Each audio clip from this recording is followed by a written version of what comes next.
Okay. Okay, it's 1 o'clock, everyone, and I wanted to thank you for your enrollment and registration to our employment and community resource collaboration training, the collaborative effort to end homelessness by increasing access to employment resources. So welcome, everyone. Happy Thursday, and we're going to move on to the next slide. Okay, so just to review some housekeeping, this is a Zoom training, and everyone, please mute your computers until the end of the training. We will have a designated spot for questions at the end, but we ask that you please mute your computer. So any questions, I can try to keep track. It's a little difficult having a full screen, but keeping track of the chat. But however, we have that designated spot for questions. And this is a recorded training. So all of this recorded training and all of the slides that you will see here today will be posted on our CCEH website so that you can maybe go back and, maybe review some of the material. Although I would really encourage you all to make connections with our wonderful panelists today in ongoing collaborations in the community. Okay, so I would like to start with our speakers and introducing our wonderful speakers. And if you can come off mute and we can start by introducing yourselves. Hello, I'm Leah Regis. I'm the Employment and Housing Specialist at Mercy Housing. I serve the area of Middlesex, Meriden, and Wallingford. Good afternoon. I'm Ty Tally Rushing. I am the Senior Career Navigator and Site Manager at the American Job Center Career Resources in Stamford. Hi, my name is Anthony Harrington. I work with EDSI. I'm serving as a business services representative at the Hartford American Job Center. Good afternoon. My name is Colette Payton, and I'm an employment specialist and project coordinator for the App Foundation located in New Haven. Good morning, everyone. My name is LaPaula Gibbs. I'm an employment navigator at Liberty Community Services. Okay. For our panelists, I'm sorry. It's nice to meet you. Oh, for our I'm panelists. I thought we were all going around. Sorry. Pam LaRosa is currently in a training. She is the one-stop operator for the Northwest Regional Workforce Investment Board. Yes. Good afternoon, Rachia Borges. I am the Special Grants Program Supervisor here at Career Resources. Okay. Hi, everyone. My name is Jenny Fonseca, and I am the Chief Operating Officer here at the Northwest Regional Workforce Investment Board. Thank you. Okay, thank you. Okay. Hi, everyone. My name is Edna Lopez. I'm the case manager here at Integral House. Nice to meet you, everyone. It's nice to meet you, but thank you. It's really nice to meet you. Okay, so we're going to go on. Okay, so for today's agenda, I'm going to briefly review the description of our training today. We're going to lead into a conversation about why this work and why this collaboration is important in our work in our community collaborations and building relationships with community partners. Our wonderful panelists are going to explore resource mapping and the resources that they have available at their local their workforce development site. And then we're going to lead into any questions that you may have at the end of this training.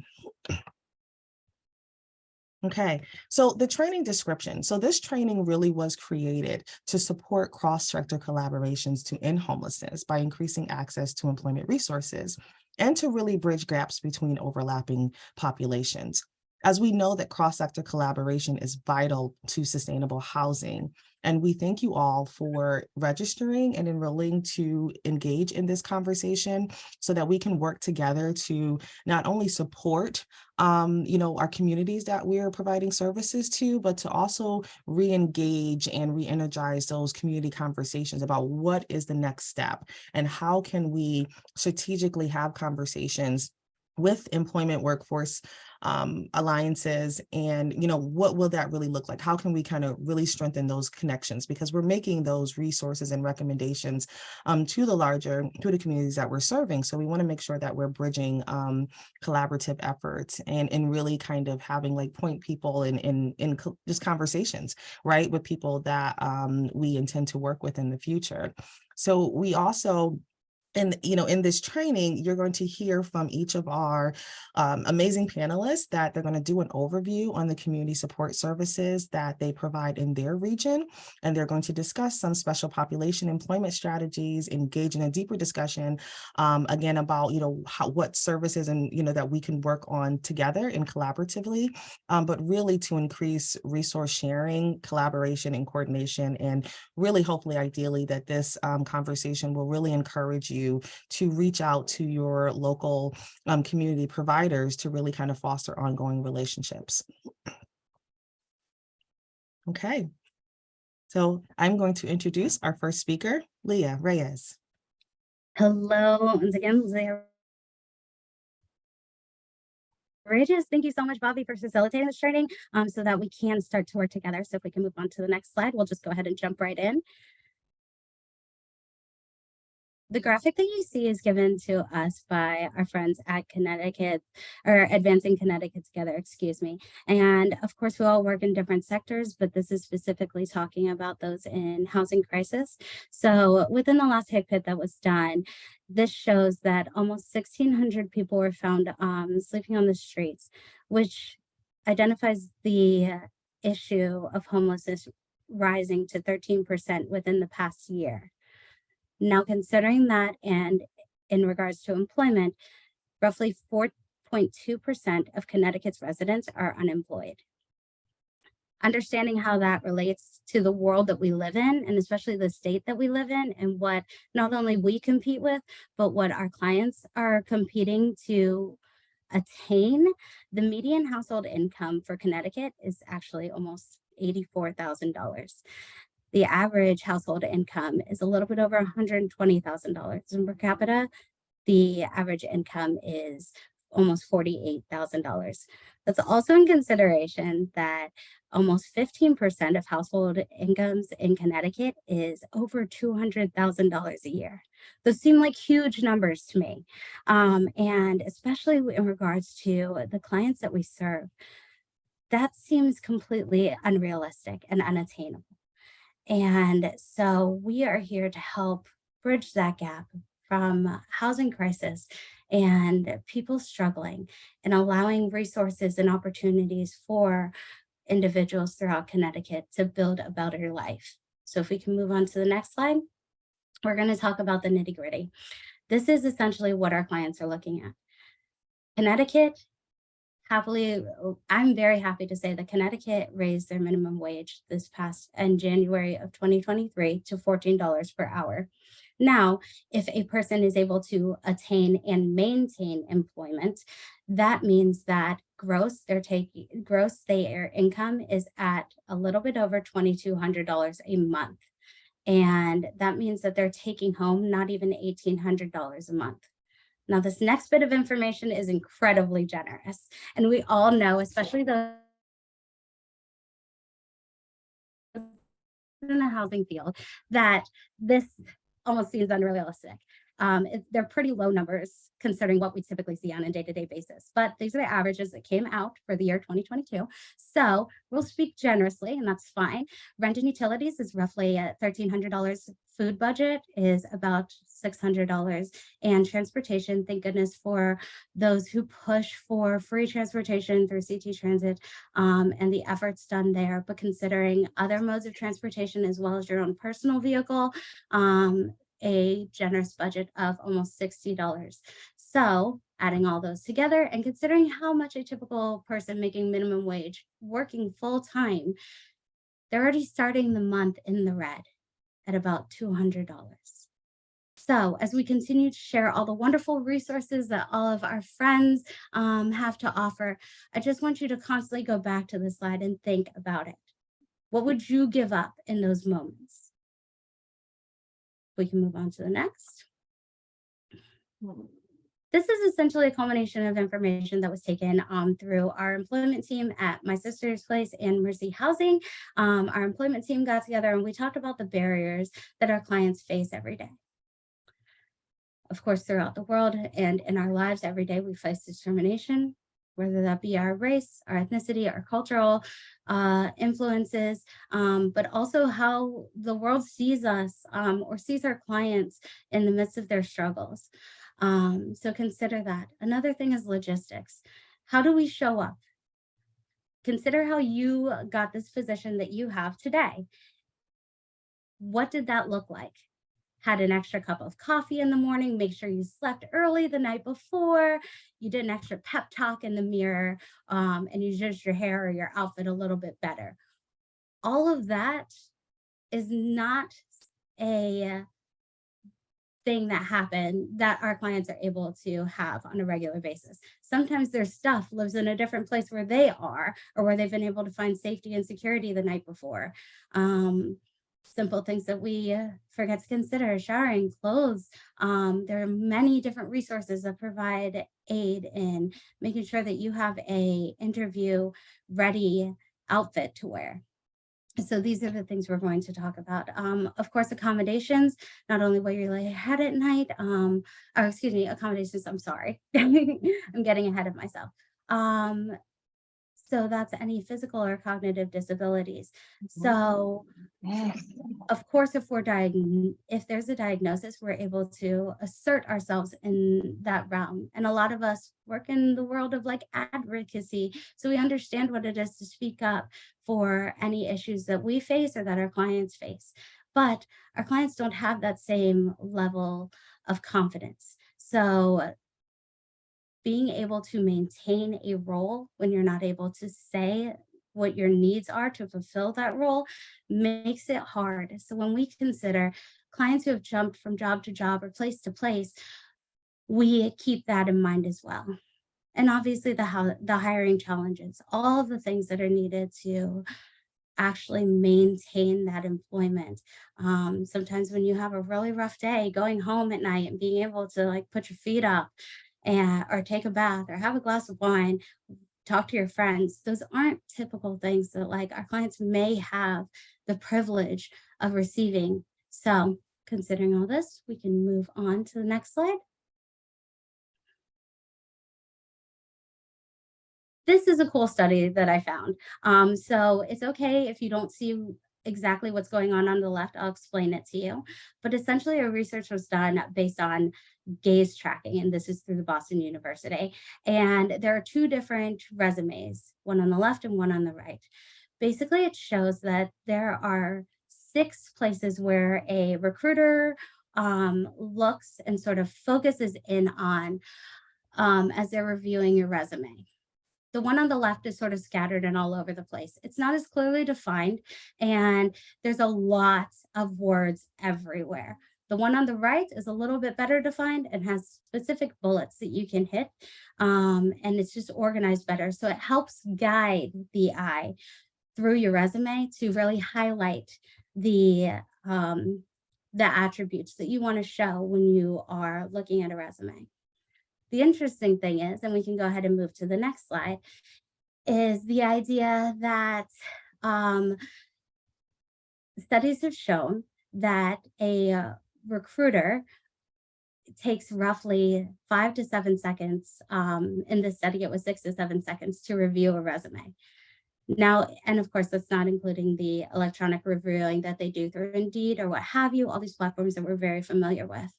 Now, if there's something that pops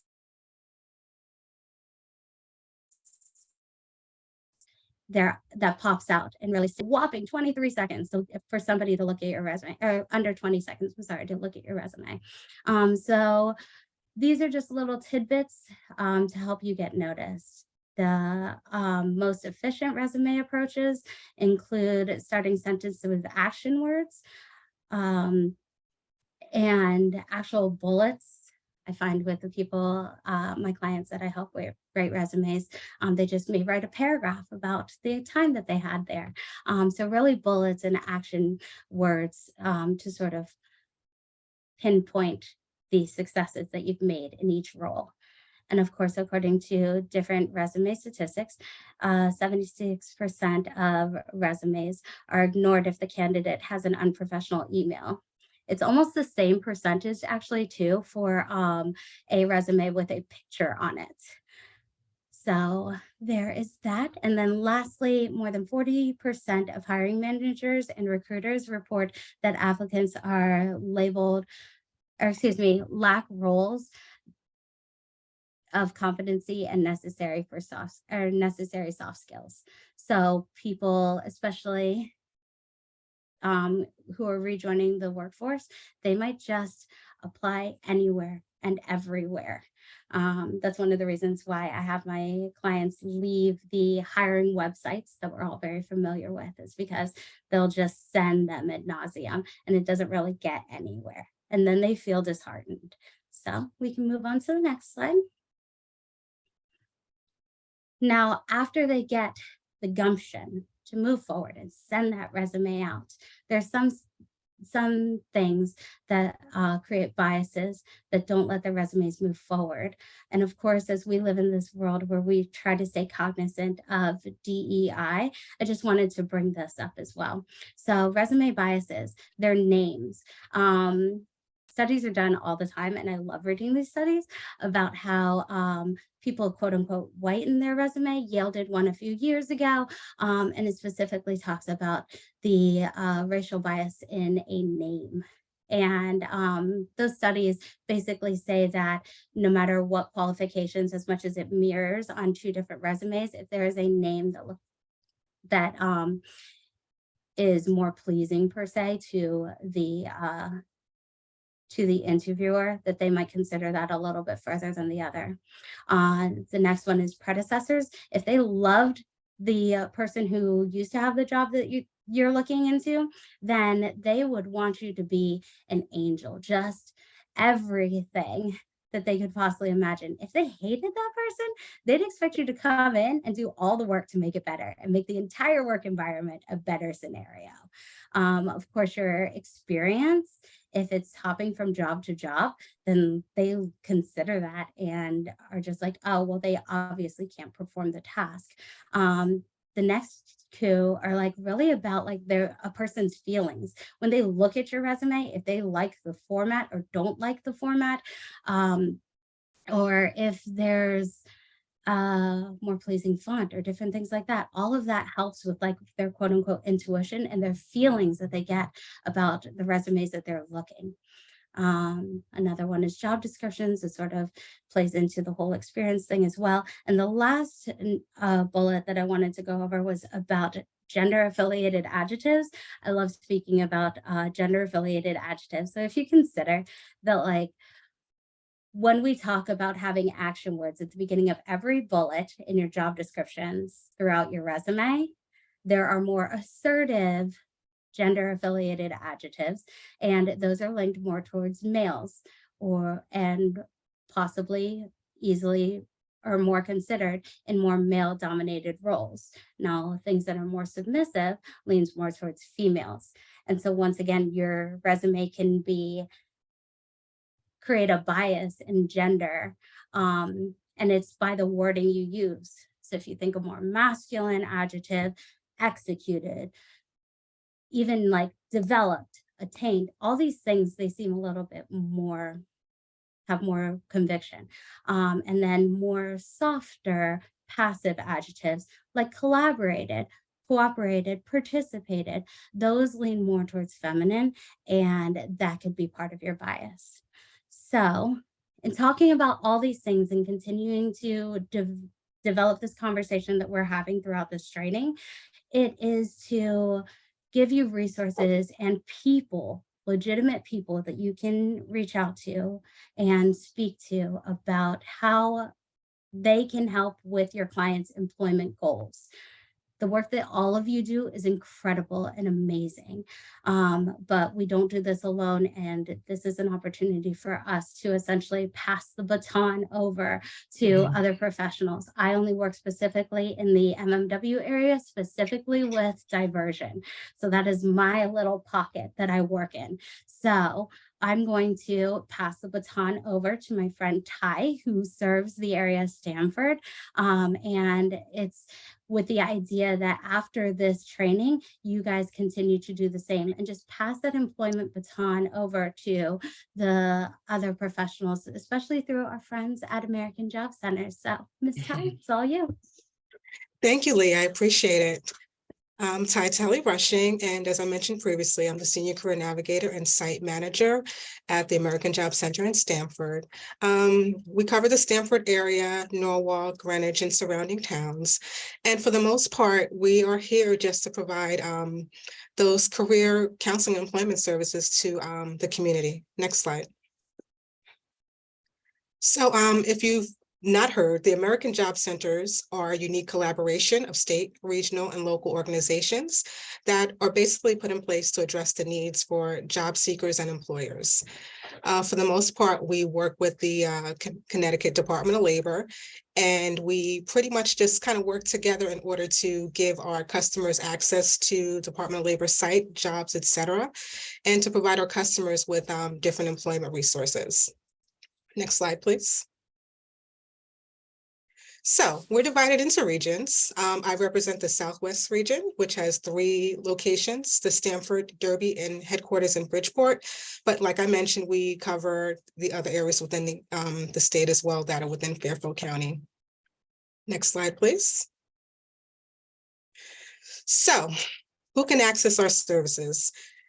Everyone who's a Connecticut resident can access our services. And basically, we work with individuals that are currently unemployed, underemployed, or those that are wanting career change. Those that are US citizens and those that are authorized to work. You know, we're ready to assist you all. It's like our doors have been reopened since the pandemic. It's like they were closed for some time. And now it's like we're working on just kind of rebuilding our presence within the community.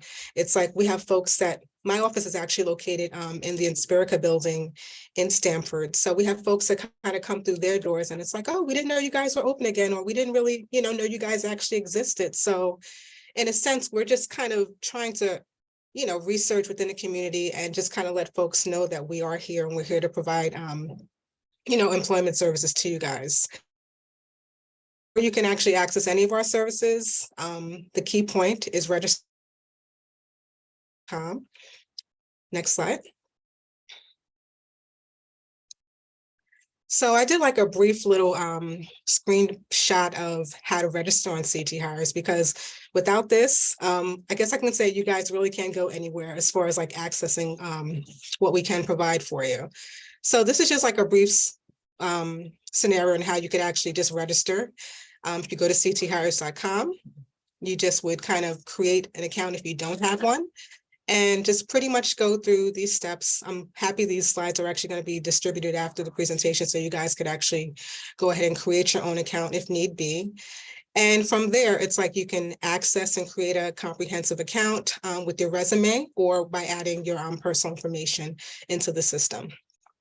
Next slide, please. So I'm going to pretty much go over the services that we offer at the American Job Center within Fairfield County, Southwest region. The ones that have bolded, those are the ones that we actually provide within my Stamford office. The other ones that are not bolded, those are the ones that we could provide referral services to either our Bridgeport headquarters rather, or surrounding community agencies. So for the most part, I'm going to go into the ones that are bolded in more detail in further slides. So for the most part, we do community resources centers, which provides access to just kind of local access to different community resources as far as like, we have our headquarters in Bridgeport rather. They provide services to the communities like as far as like assistance with Toys for Tot, things like that, computers for training, and just kind of access to different services that could provide you with the keys that you do need for your training services that you work with. We also have Everyone Works, which is a program that provides services for those that have disabilities rather. We have the Fatherhood Program, which provides access to fathers that have just a different background and that are looking to provide additional support for their children. We also have the ESL program, Strive Connecticut, The VITA program, which is a volunteer income tax services, which is very essential right now since this is tax season. Only caveat with that is that you have to make below $56,000. So if that sounds like you can definitely access these services for yourself and you refer to your clients to it as well. We also have just different job search workshops and assistance. Within my office, we have vendors come in on a consistent basis, just, to promote their services and, try to set up orientation so we can have our clients just come in and just kind of learn about what they're offering the community. And we just do a lot of referrals that way. We also have the Reentry Works program, which provides services for those that are formerly incarcerated and that need assistance with job assistance and employment services. We also have our GED testing site in Bridgeport, and we also provide for the platform to employment. Next slide, please.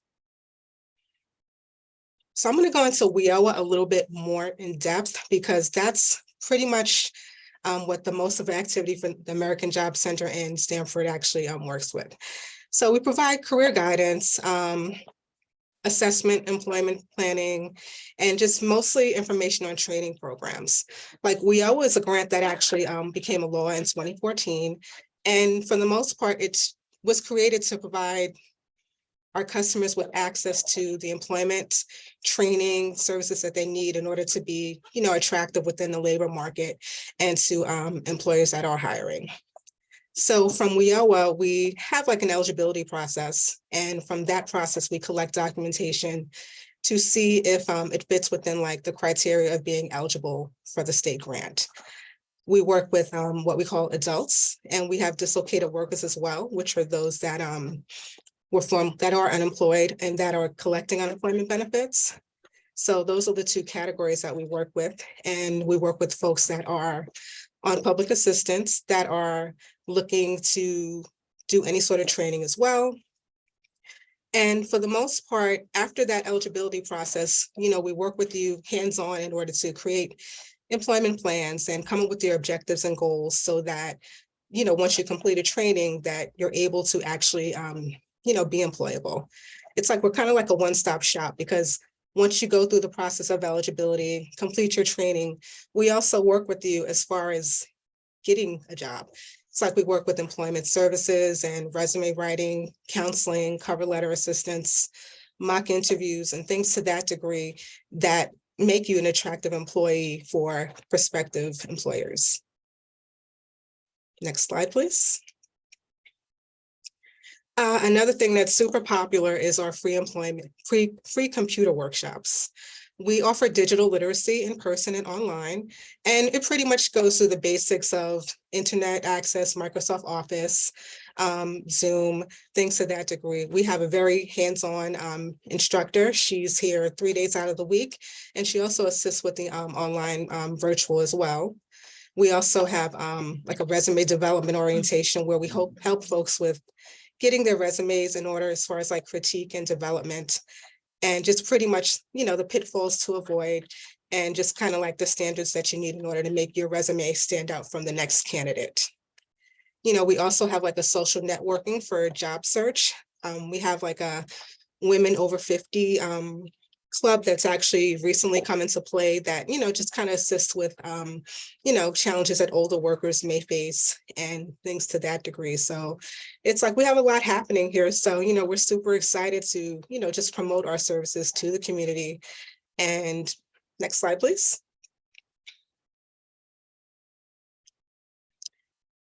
Okay, so I'm going to pass the baton on to Tony.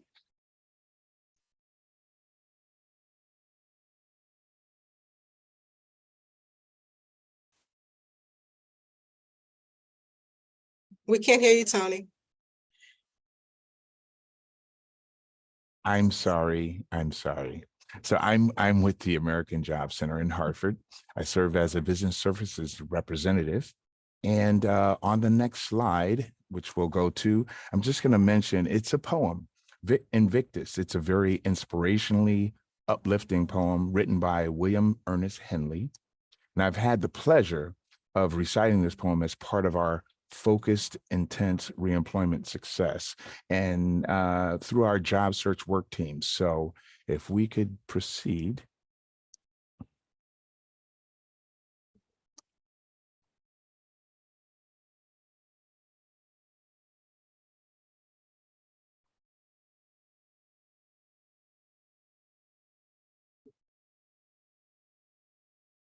Should I tap it?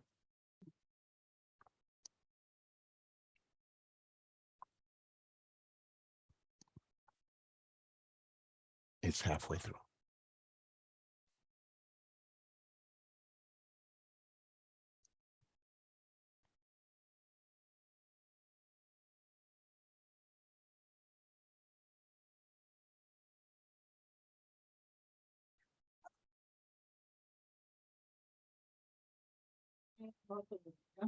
Because I don't understand.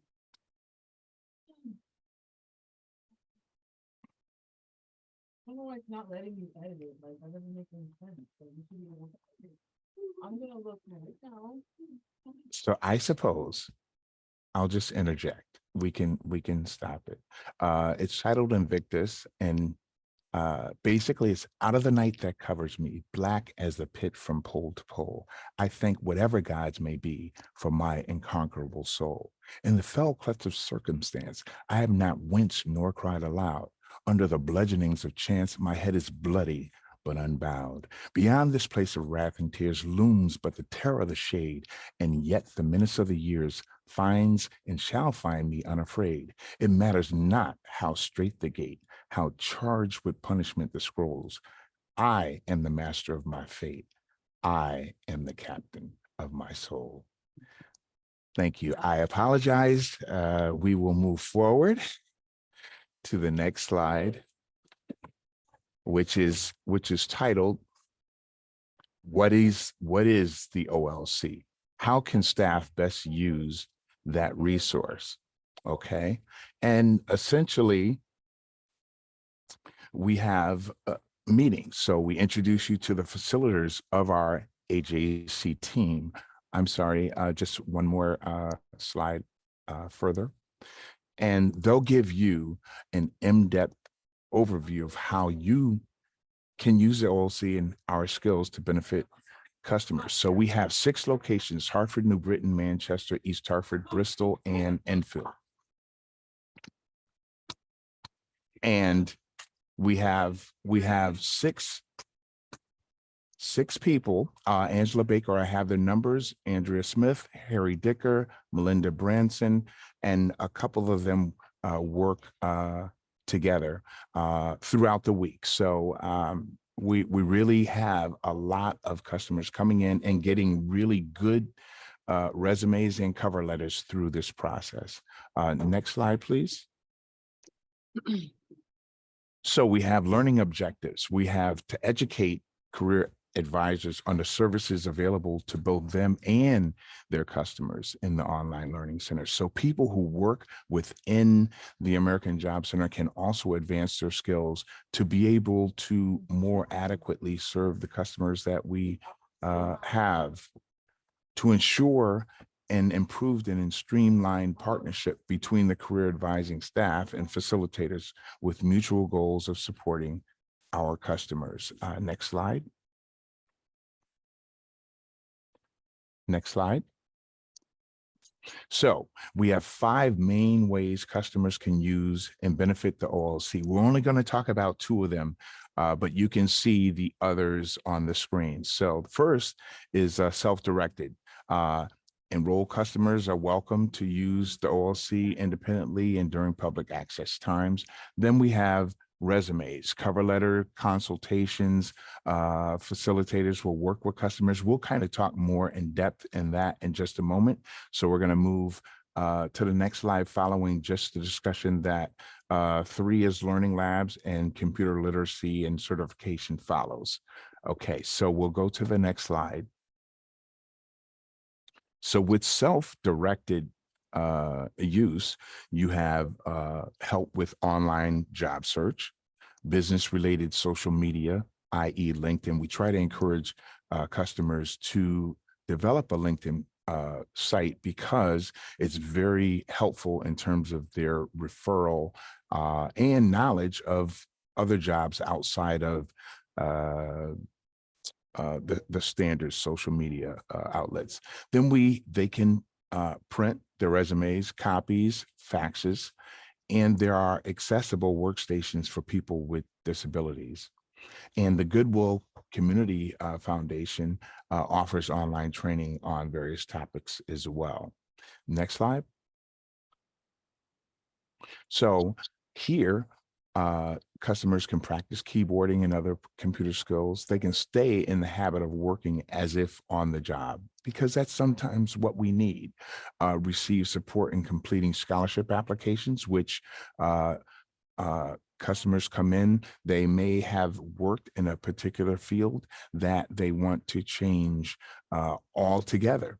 So we have what's called the ETPL list that they will look at and determine what type of coursework, whether it be a training organization or a college, that they would like to receive a scholarship, and then maintain and encourage professionalism, complete the career advisors assignments and meet deadlines, research companies to prepare for interview questions. That's very key.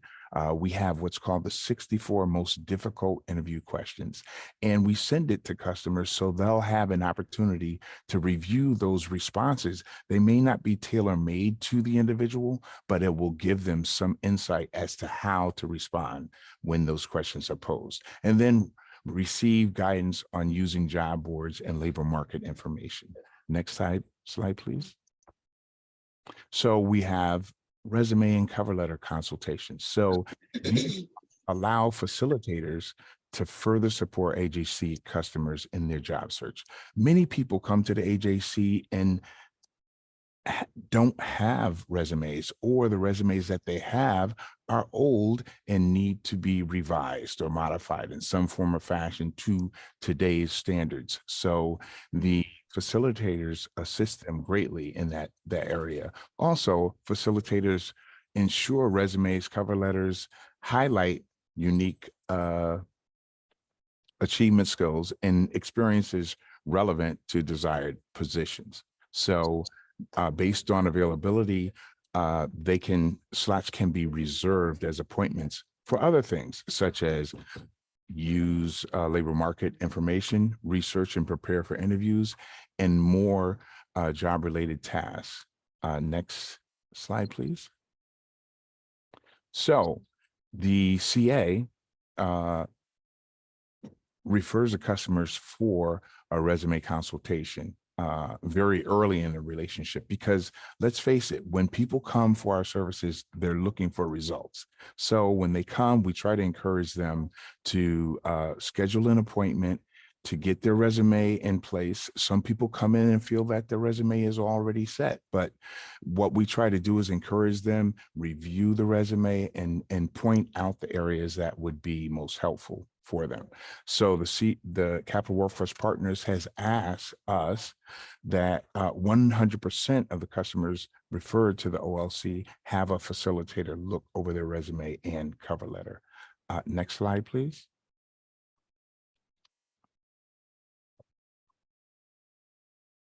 Okay, now it's business services orientation that we move to, and we can go to the next slide.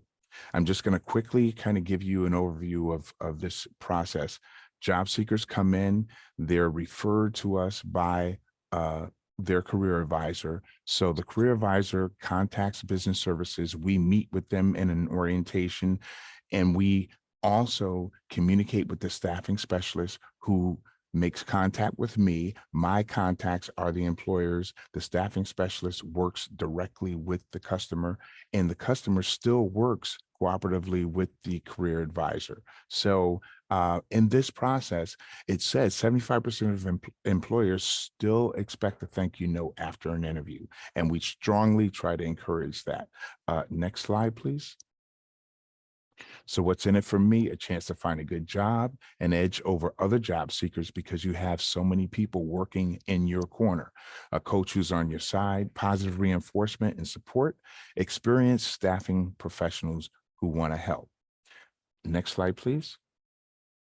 We provide feedback and suggestions on how they can optimize your resume. Notification if we see job openings that are a good fit, employer engagement on your behalf, notification of upcoming recruitment events, assistance preparing for a job interview, as we mentioned earlier, and assistance as you transition to your new job. So we also provide guidance and coaching on job searching skills. Next slide, please. What business services is not. We are not your career advisor. Your CA will continue to help you with overcoming barriers with your career plan. We're not a staffing agency, although we would love to find you a job. Your success in the process depends entirely on your level of action, engagement, and ownership. You will get out of it what you put into it. Next slide, please. Well, now I have the pleasure of introducing our next speaker, Ms. Colette Payton. She is an employment specialist and project coordinator with the Southwest region. Thank you. Thank you so much, Anthony. I appreciate it. As already mentioned, my name is Colette Payton. I do two roles at the App Foundation. One is an employment specialist and one is a project coordinator. I'm transitioning out of one somewhat into another one. But today we're going to talk about the role of an employment specialist. And the role of an employment specialist is really to help job seekers find and maintain employment. So once they get a job, we help them maintain it by supporting them along the way. We will help them find a job in a wide variety of fields, whatever they're looking for, whether it's part-time, full-time, whether they want a career or whether they want a job. We do our best to always be beside them to support them. In addition, if someone would like to go to college or return to college, we also support them in that or getting their GED. What we do is we will match the job seeker with a business to make sure that they meet all of the requirements as far as work history. We look at their skill set and as well as their education to match the two. The population that we really work with is going to be someone who is either self-disclosed as being having a substance use disorder, whether they have an alcohol use disorder, they're homeless, or have a criminal background. We work with any of the above, co-occurring or singular. Next slide, please. Thank you. And in this next slide, we have the what, why, and who, or who, what, why. We assist individuals who desire to work regardless of their background, as already mentioned. The App Foundation has 4 outpatient clinics as well as 1 inpatient clinic. We are located throughout New Haven, West Haven, and North Haven. And we also have a collaboration with TIC, which is Taking Initiative Center, with Goodwill of Southern New England and Marrakesh. One of the things that we found in supporting our people in finding work is that their journey can lead them to an increase in income, improved self-esteem, reduced substance use, reduced hospitalizations, and a better quality of life. Next slide. Thank you. About the App Foundation Vocational Services, we call ourselves AVS. There are referrals so in order for someone to be a part of our department and come on our caseload, they have to have a referral from either a CSN. We get referrals from CSN, from therapists or psychiatrists. The individual will need to be involved in clinical services, as well as workers' skills are matched to job requirements. We help people with cover letters, resumes. We update them or we provide them as well. We conduct mock interviews, as well as we follow up with services after employment.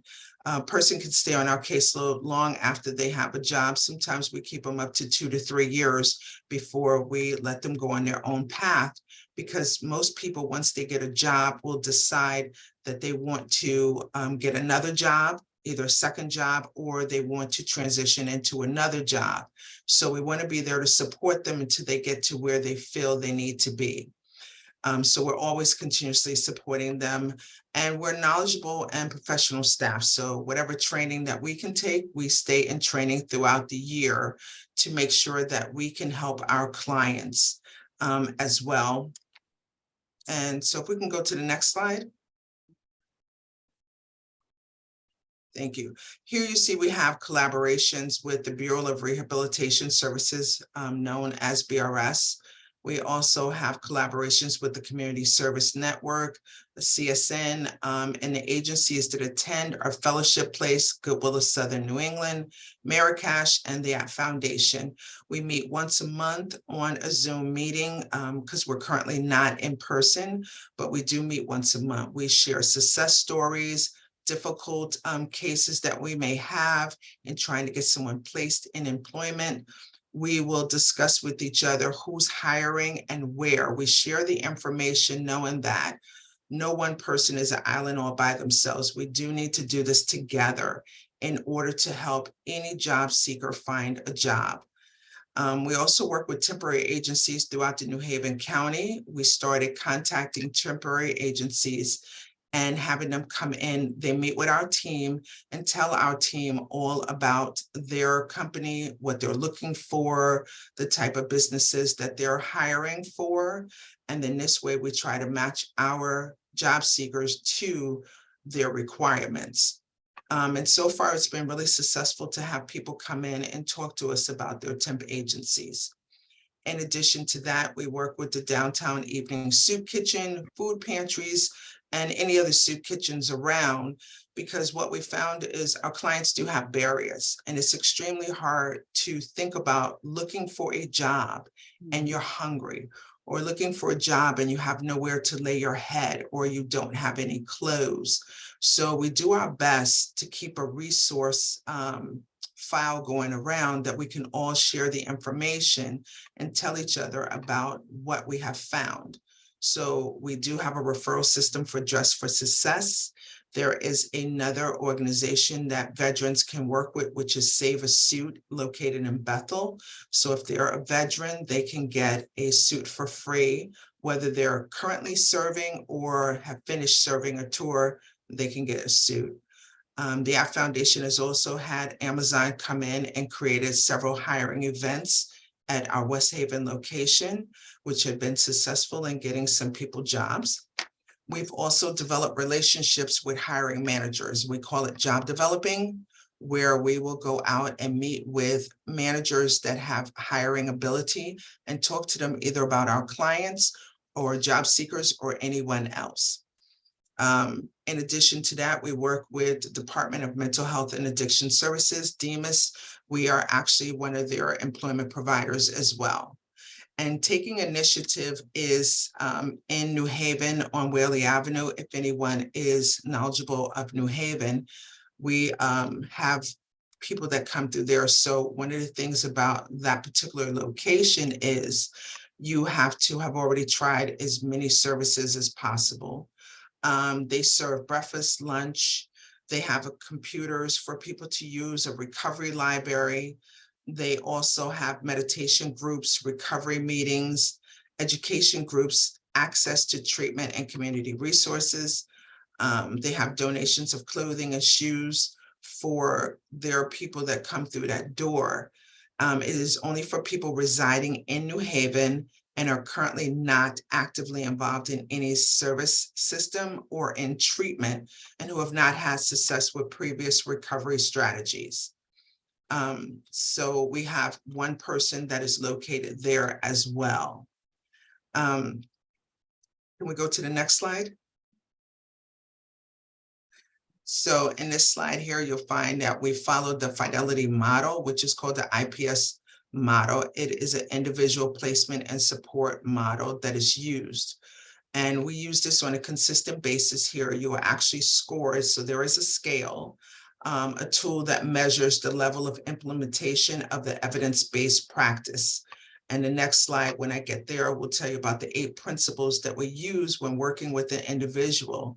And what happens is Demas comes out, they will meet with us, they will look at our files, they will talk to any of our job seekers as well as their family members. They will go out with us while we job develop, and we get scored on all these different things. So far, we have scored very well, and we've been in the exemplary category.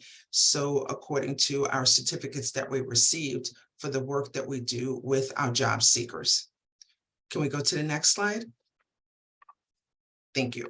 So here are the 8 principles that we have to follow, which is competitive employment.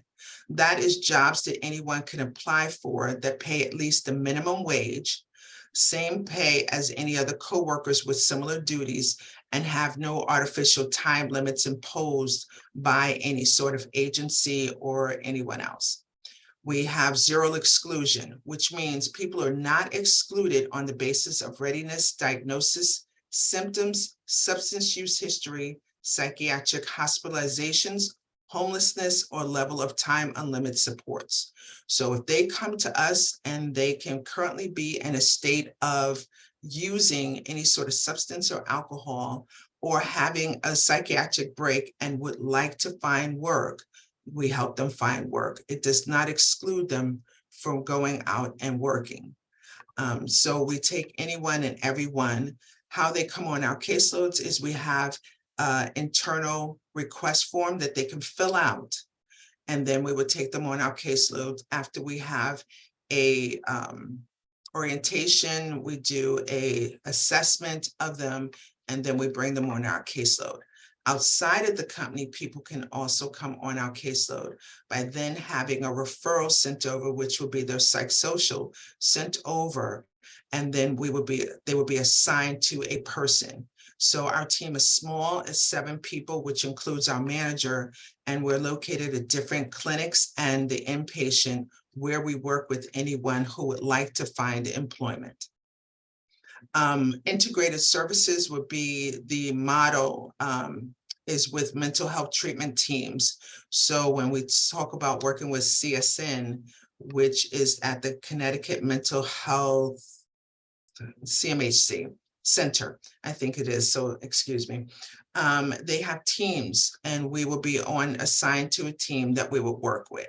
So that would be the integrated services, working with the psychiatrists, therapists, employment services is there, social workers, family members, whoever is a part of that team. We all work together in making sure that the person can find employment. And we will always discuss their caseload, so we are a part of that team. Workers' preference would be jobs that anyone can apply for. So there are jobs out here that they may want. We don't discourage anyone. We work with them in helping them find a job that they would like to work at. We don't do the heavy lifting, they do, but we support them, lead them, guide them, and we're by their side throughout the whole process. Benefits planning would be for anyone that is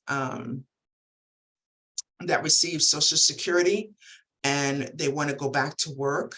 So what we do is we meet with a benefits planner, which they sign a ROI, a release of information.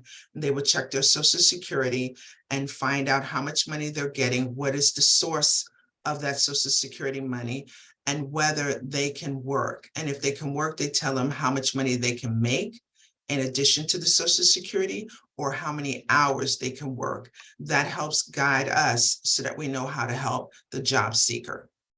Rapid job search is an approach to help job seekers obtain jobs rather than assessments, trainings, and counseling. The first-to-first contact with the employer occurs within 30 days. So when they come on our caseload, we're expected to have them in front of either them or ourselves in front of an employer within the first 30 days. And we do our best to make sure that takes place so that we can help them find employment. Systematic job development is an employment specialist will systematically visit the employers who are selected on the basis of the job seeker's preference. So if the person wants to come in as a mid-entry position and they know what they want, we try to find businesses that offer that particular position and meet with that hiring manager to help them get the job. And then there's no time frame on it other than getting them in front of a employer within the first 30 days. We meet with them normally once a month at the minimum 2 hours, but we can meet with them more than that depending upon the job seeker. Next slide, please. And here we have a wage report. So one of our programs is called Supportive Housing, which is SHP. However, we do not help anyone find housing. We will do our best to assist. We may tell them where to go, but we don't handle that process. The name of the grant is misleading in that respect that most people hear it and think that we will help find jobs, or find a place for them to live. But unfortunately, that is not the case. We can tell them if we know of somewhere that is renting, or whether it's an apartment or a room. So currently we would have 4 people working over a collective of 15 months with a total wage report of $43,724, averaging $2,915 a month, which breaks down to about $18.20 per hour. And when we say that we have 11 SHP unduplicate clients, that means that we don't have 11 people doing the same job or looking for the same job. In addition, they're not the ones that have left our caseload and have come back. And for substance abuse, that grant, we call it SA. We have 18 people working over a collective of 109 months with a total wage report of $478,568, averaging $4,391 a month, for a breakdown of $27.44 per hour. And so we keep track of this so that people know, the job seekers, that we are really out there trying to find them jobs, as well as when anyone else needs our information, they can see that we are working our programs and making sure that we can get people the jobs that they're looking for, paying as much over the minimum wage as possible. So we don't start out looking for minimum wage, but looking for something that will really help the people be able to live and support themselves on a regular basis. This is handled by our team of 6. And like I said, we do our best. We also will help people. We have a financial specialist that is an authorized representative.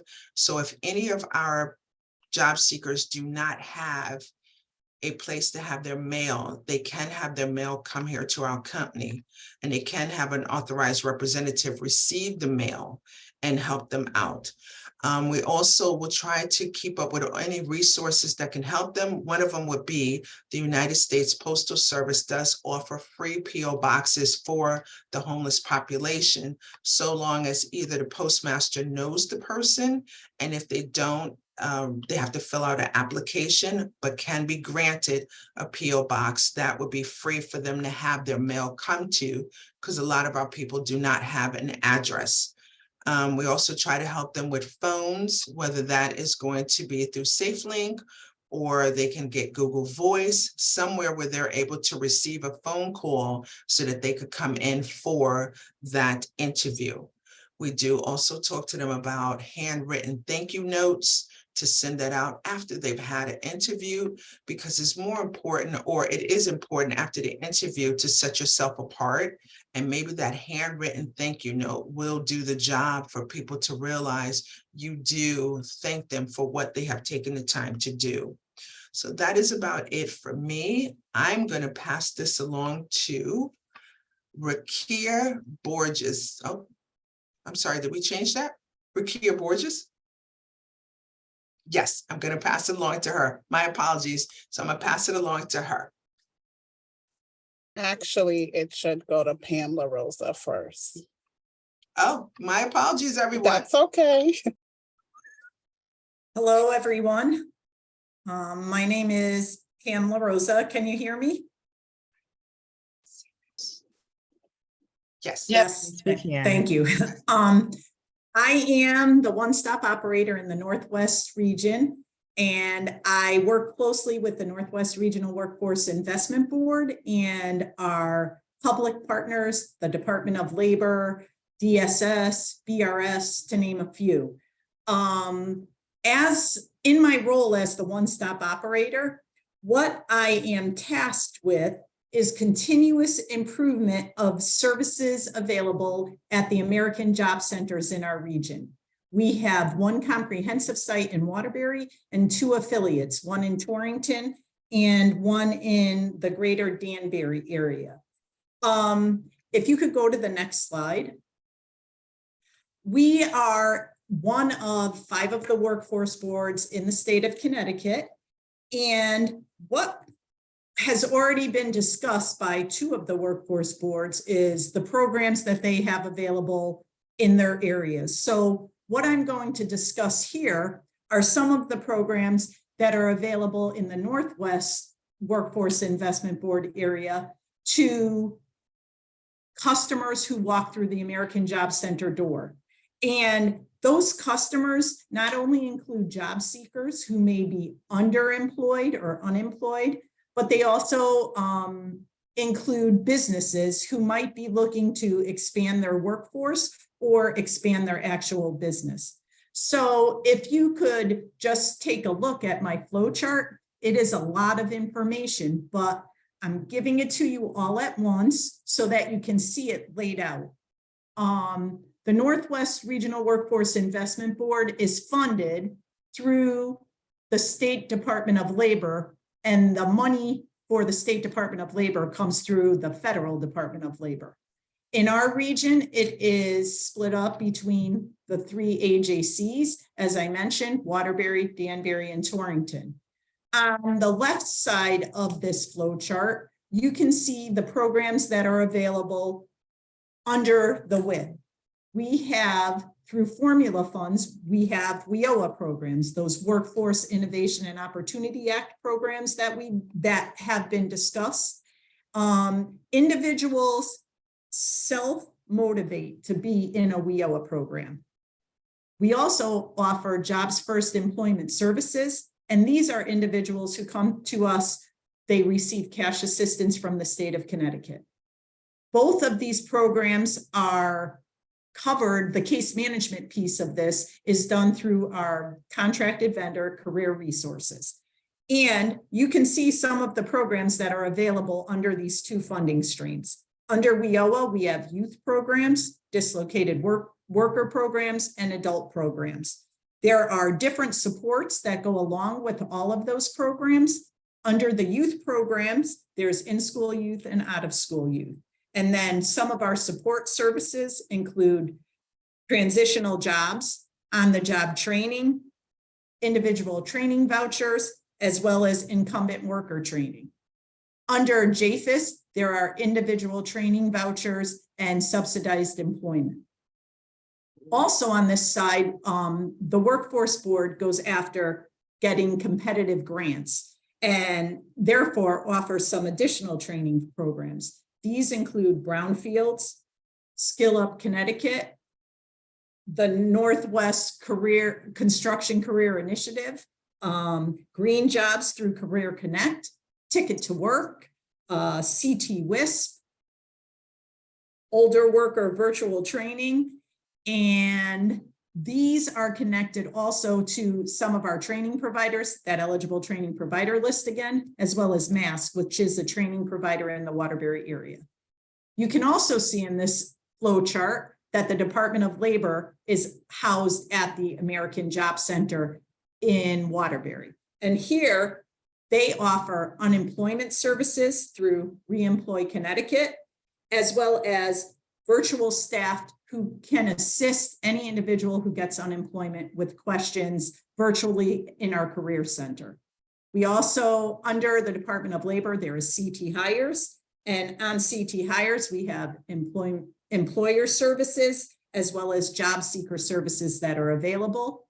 Some of these include recruitments and career fairs on the employer side, as well as job postings and referrals, and other employer outreach efforts. And on the job seeker side, there are workshops available. There are veterans reps available in our office. There's also career counseling, as well as RECE, TAA, and dislocated worker certification, and our career center. So with that being said, all of these services are available once an individual walks through any of the doors at any of these 3 locations in our region. It is a lot of information to take in. So if anyone has any questions regarding this, please forward an email to me. My email address is going to be provided later in this program. I am going to pass this on to Rakia Borges, who will discuss some programs that the Workforce Board has for specific populations in our region. Take it away, Rakia. Thank you, Pam. So my name is Rakia Borges, and I just wanted to take the time to talk about 2 programs that we currently have at Career Resources. And one of them is called the Homeworks Program. And the purpose of the Homeworks Program was to attack the issue of economic insecurity, as well as homelessness, and also give them an opportunity for employment. So through this, what we decided to do was provide a holistic approach, which would be to provide them housing for a short term, give them the opportunity to go into a training while they're being housed. And also, once they get their recognized industry credential, we would also help to find them a job. And during this time, since we're doing a holistic perspective, we're working with them with a plan called the HELP Plan. And the HELP Plan stands for Housing, Employment, and Learning Plan. And with this plan, we're working on the housing goals, the financial goals, which will include budgeting, opening an account, savings, how to pay bills. We're talking about their educational goal. We're focusing on their mental health and addiction goals, if there are any. We're focusing on their physical health. Have they been to the doctors? Do they need glasses? Whatever their needs are, counseling, we are going to address it while they're in Homeworks. And if there's any legal issues, we work coincide with their probation as well as parole officer if needed. So with this whole Homeworks perspectives, currently there's only adults who are allowed in the program. So it's not like a family initiative. So they're allowed to stay in a room. They'll have their own bedroom. So currently we have 6 apartments, 3-bedroom apartments, and they have 2 other roommates. And currently we're also working with some collaborators such as CHD, which is the Center for Human Development. And our Homeworks housing is right below. Our Homeworks housing is right below of the Homeworks hospitality, of the CHD Hospitality Center. And we also work with Acts 4 Ministry. We work with Project Longevity, the Waterbury Reentry Program, as well as Acts 4 Ministry, where we're able to provide them clothing, food, and we're able to provide them any household essentials that they need. So currently, as I said, we have 4 apartments, six apartments, 2 floors. And they also have an opportunity once they go through the training, it's about 6 months. After that, they're able to go to phase 2, which they can be in the program for up to 1.5 years. So this kind of helps them to be able to work from start to finish on getting whatever goals they have done. So if you can go on to the next slide.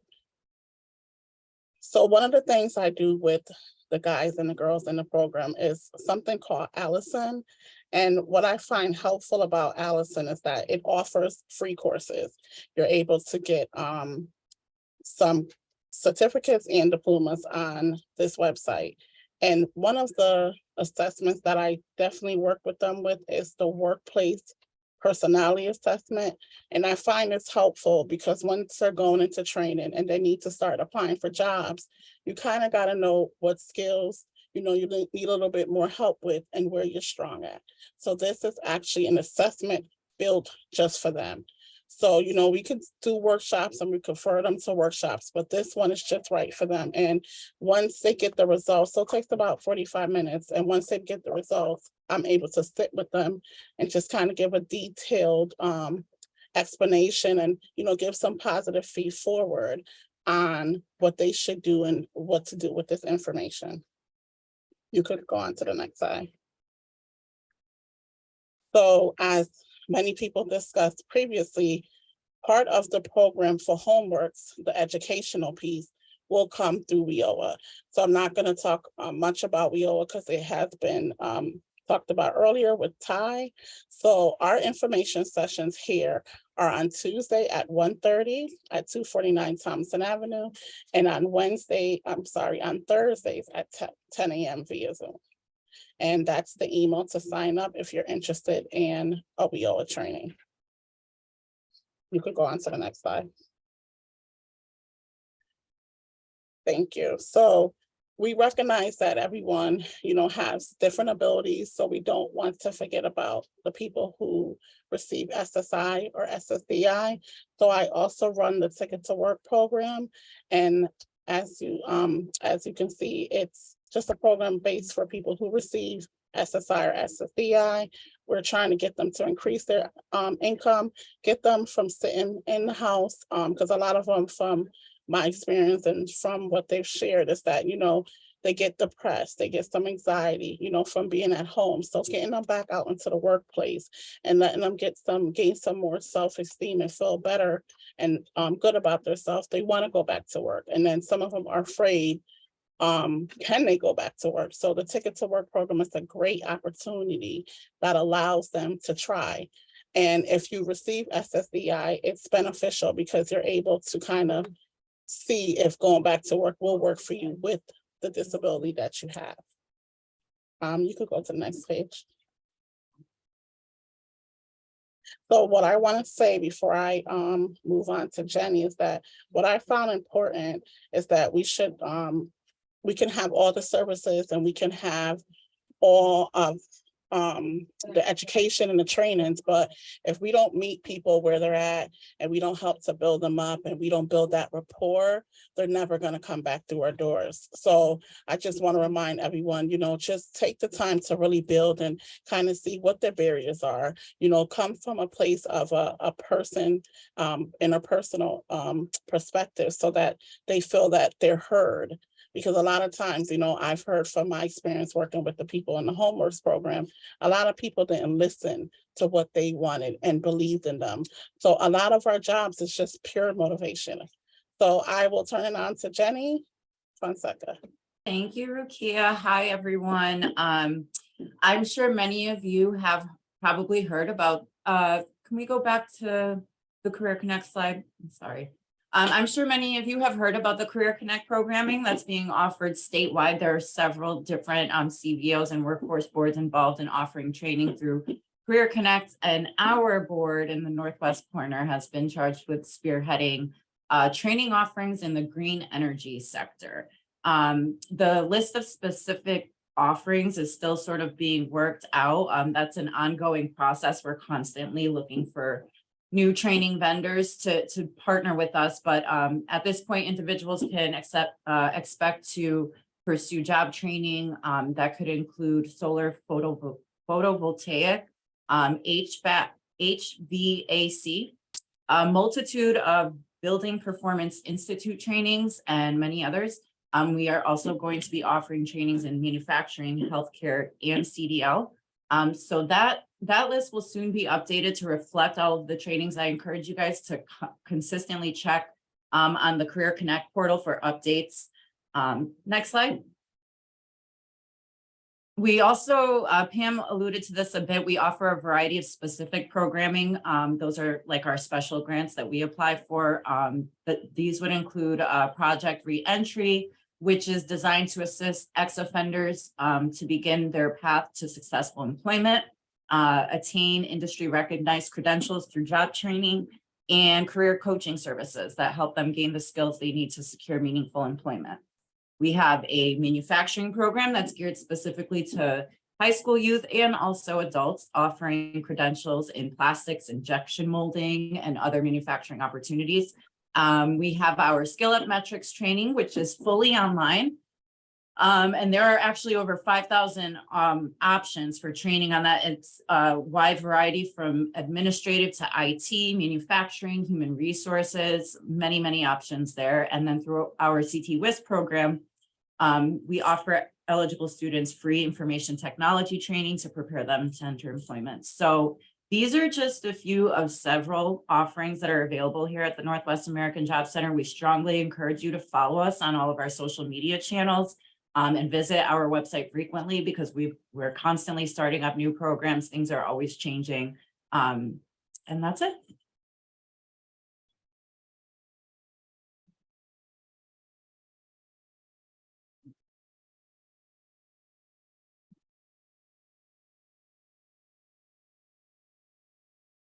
Okay, great, great. Thank you, everyone. That was a lot of information. I hope that it was really fruitful for you all. And I know we have some questions in the chat.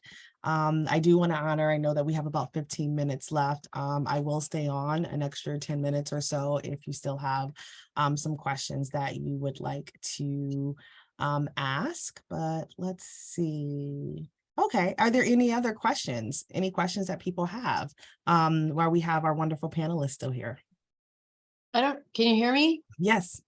Oh, all that was really interesting, but here's something that kind of struck me was these men and women who want to, get cleaned up and stuff. Where would they go to get hygiene issues, taken care of? Like, I know you give them some clothes, shoes, whatever, but where do they go to? Like, do they go to the Y? Is there a place so that they can shower and get a haircut? You know what I'm saying? Or do you guys give them a voucher for that? You know what I'm saying? Because I've seen a lot of individuals who want a position, but they don't have the resources or the finances to go to some place where they can get freshened up. Is there some place for them on that aspect? It depends on what area, if you guys feel free, right? It depends on what area that you're in. There are definitely facilities throughout. I specifically, like I said, work in Middlesex, Meriden, and Wallingford, yes. And it's on a case-by-case basis of resources that are available through their navigator, if you will, their CAN navigator. They can give them those options. If they're attached to a diversion specialist, they can assist with getting that taken care of. And there's so many places throughout the area. And so it's just specifically your area where you work. And we can go into 100% depth on that for sure if you wanted to. My information will be towards the end. Yeah, and because I mean, I've never heard about that aspect of trying to put somebody into a job. You know what I mean? It's like, especially when these men and women have been on the streets for some time. You know what I'm saying? So I was always curious about that. Where do they go to get that help? Like a voucher to the Y. You know what I mean? To me, that's just as important, because when you get a nice hot shower, you feel great. Well, I do know that sometimes shelters, like Leah was referring to, like having a staff support in the community that are working with people who may be literally homeless. If we've been able to connect with them and they call 211, or they have that staff support or outreach staff. And there are some designated spots, like such as shelters, that will have hours that allow people to take showers and kind of wash their clothes. So I definitely encourage that if you have a CAN that you're working with, and talk to your CAN lead, because they may actually have that list of where people can take showers. Sometimes soup kitchens provide that resource. And like I said, shelters, and sometimes YMCAs, they will provide some kind of flexible hours. But right now we're in cold weather. So there's warming centers, right, that are distributed in different areas throughout the state, and they have shower accessibility as well. So I would definitely say to connect with your CAN leads, and they can maybe give you a list Okay. of where, right, the designated kind of shower spots are. I know that's something that they're working on across the state. Thank you for your question. Thank you. Yes, thank you. Yeah. Any other questions?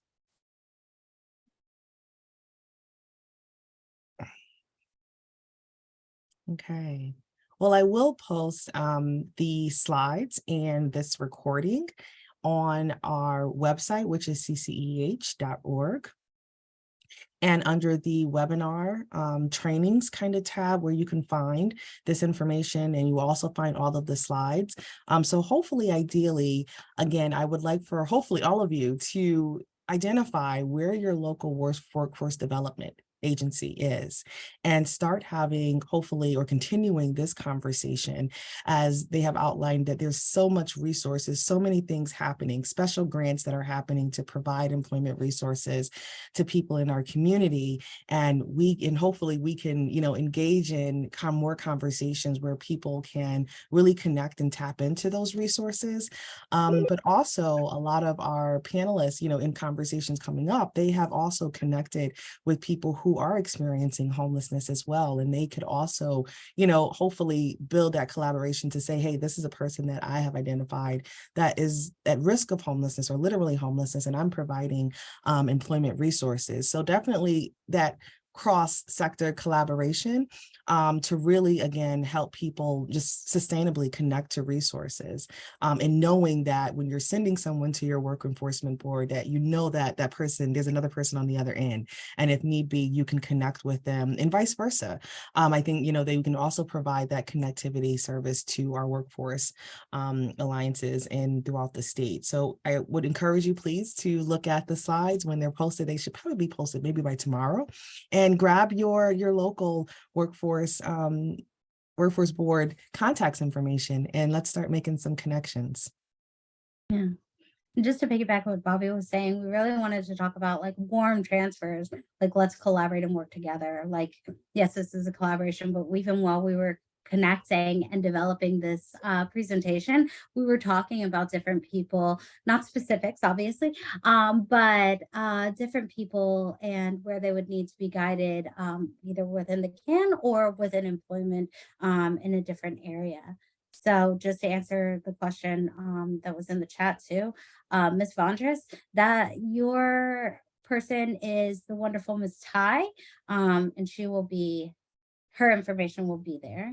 Yeah, I just actually added it to the chat for anybody who has any questions regarding any Stamford area assistance. I left my email address and phone number.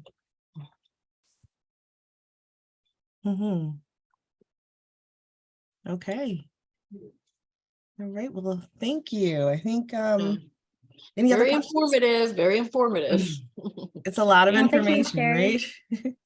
Yes, thank you for organizing this, Bobby, and my fellow panelists. It's been great working with you guys to put this together.